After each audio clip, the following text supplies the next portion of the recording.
Salut et bonjour tout le monde, j'espère que vous portez bien. Aujourd'hui, on va aborder dans cette nouvelle vidéo une partie de l'électricité. Alors pour ce faire, on va traiter le premier chapitre, l'électricité autour de nous. Alors, commençons par l'introduction. Comme vous le savez, l'électricité est partout autour de nous. On va voir dans ce chapitre-là quels sont les moyens et les différents domaines d'utilisation de cette électricité et la production de l'électricité. Alors, depuis la centrale électrique jusqu'à chez nous, l'électricité traverse de nombreuses installations différentes. Alors, la première question, quels sont les différents domaines d'utilisation de l'électricité? Deuxièmement, quels sont les différents moyens de la production de l'électricité? Alors, passons rapidement pour grand 1 pour répondre à ces questions-là. Grand 1, les différents domaines d'utilisation de l'électricité. Ici, on va traiter les activités cahier documents. Alors, petit 1, activités documentaires. Comme vous pouvez le voir, cahier d'activité document 1, page 107, l'univers, pour la collection de l'univers. Alors, comme vous pouvez le voir, l'électricité, il joue un rôle très important dans la vie quotidienne. Il est utilisé pour se déplacer. Comme vous pouvez le voir, le train en général, les moyens de transport, pour faire fonctionner les machines dans les usines, les machines industrielles. Troisièmement, pour faire fonctionner les machines à laver. Et quatrièmement, dans l'image, pour se communiquer, l'éclairage public, etc.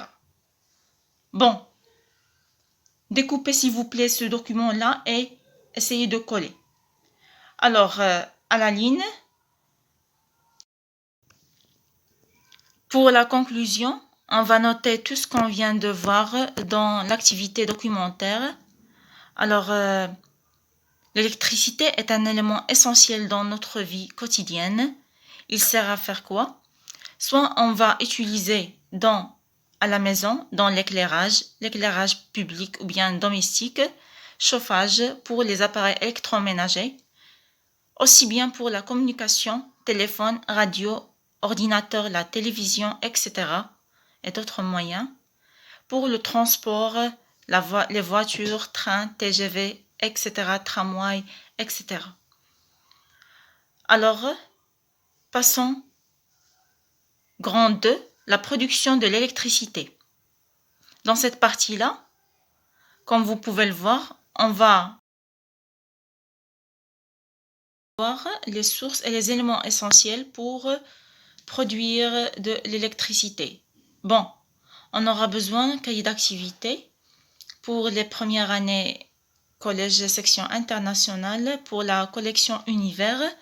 Alors prenez le cahier d'activité, découpez le document. Alors, et vous écrivez petit a, activité documentaire numéro 1, document 2, page 107. Alors, comme vous pouvez le voir, pour l'illustration, vous avez les 4 illustrations. On va traiter chaque illustration. Commençons par illustration numéro 1. Alors, la question, comment on va produire de l'électricité? Alors, comme vous pouvez le voir, vous avez ici, devant vous, les panneaux solaires ou bien les panneaux photovoltaïques. Alors, déjà qui sont installés sur les toits de la maison, comme vous pouvez le voir, il sert à faire quoi?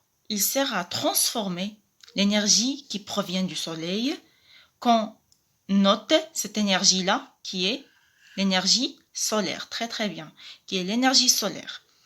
Et il la transforme en d'autres énergies qui est électrique. Alors, grâce à une cellule qui se trouve là-dedans des panneaux solaires et qui absorbe la lumière et la transforme en d'autres énergies qui est l'énergie électrique.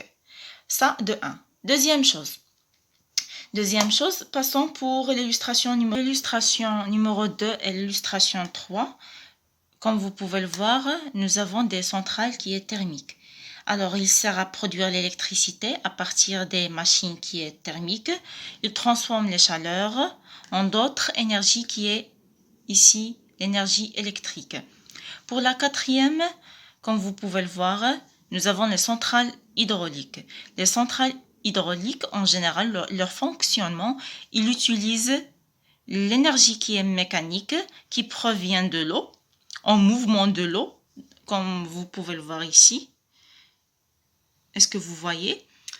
Alors, ils transforment cette énergie du barrage, de l'eau, de la mer, etc., avec une turbine qu'on appelle un alternateur et la transforme en énergie électrique. Ici, nous avons le passage de l'énergie mécanique vers l'énergie qui est électrique.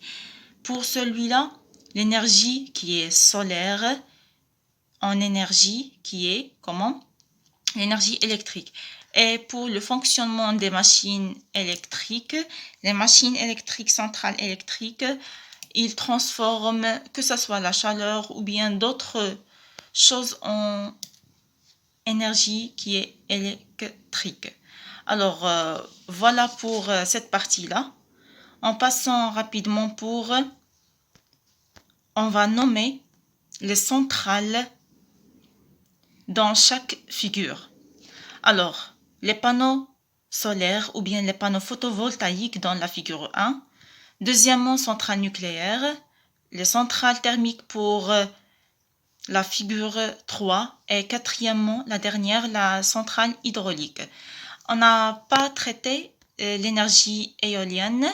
Pour l'énergie éolienne, si vous voyez, alors pour cette énergie-là, éolienne, comme vous pouvez le voir, alors grâce au mouvement du vent et sous l'effet du voilier, on peut transformer l'énergie qui provient du vent en d'autres énergies qui est l'énergie électrique. Alors, le passage de l'énergie mécanique, thermique, pour l'énergie solaire en d'autres énergies qu'on exploite dans la vie quotidienne, qu'on appelle l'énergie électrique. Alors, voilà pour ce chapitre-là. Alors, finalement, on va voir pour l'activité documentaire numéro 2. Alors, comme vous pouvez le voir, en observant le schéma ci-dessous, et on va indiquer comment l'électricité provient du central pour arriver chez nous. Alors, on a déjà expliqué que cette colonne-là, pour les différents types de l'énergie éolienne, nucléaire, hydraulique, solaire, etc., ça fait partie des centrales de production. Alors, pour ces réseaux-là, ce sont de transport et les interconnexions, on les note par THT. Alors, transport, interconnexion, haute tension. Et la répartition dans ce passage-là et finalement la distribution, que ce soit dans les différents secteurs, alors TGV, dans les usines, dans la maison, etc.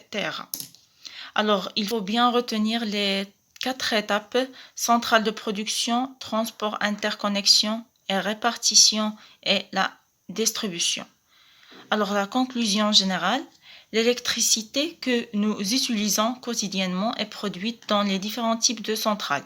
Alors, les 4 centrales sont déjà détaillées. Centrale nucléaire qui fonctionne grâce à un minerai que l'on trouve dans la terre, au fond de la terre. Centrale thermique qui fonctionne grâce à une combustion de charbon ou bien le gaz ou bien le pétrole. Centrale hydraulique, aussi bien il fonctionne grâce à des grandes quantités de l'eau. Alors le mouvement de l'eau s'accumule dans les barrages. On va produire ça aussi bien pour avoir l'énergie thermique. Et finalement, l'énergie renouvelable, les panneaux solaires, les éoliennes, etc. Alors, on peut même noter les panneaux solaires ou bien les panneaux photovoltaïques.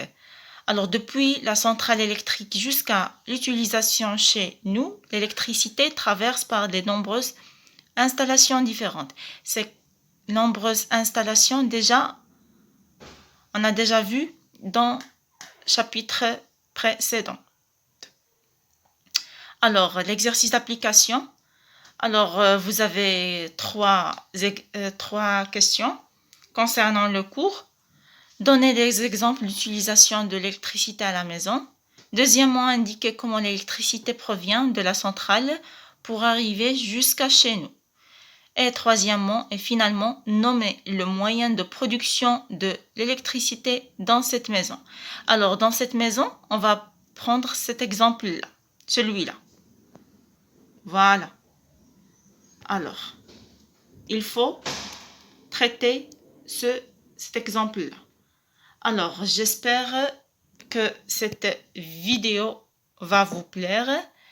On se retrouve prochainement. À bientôt.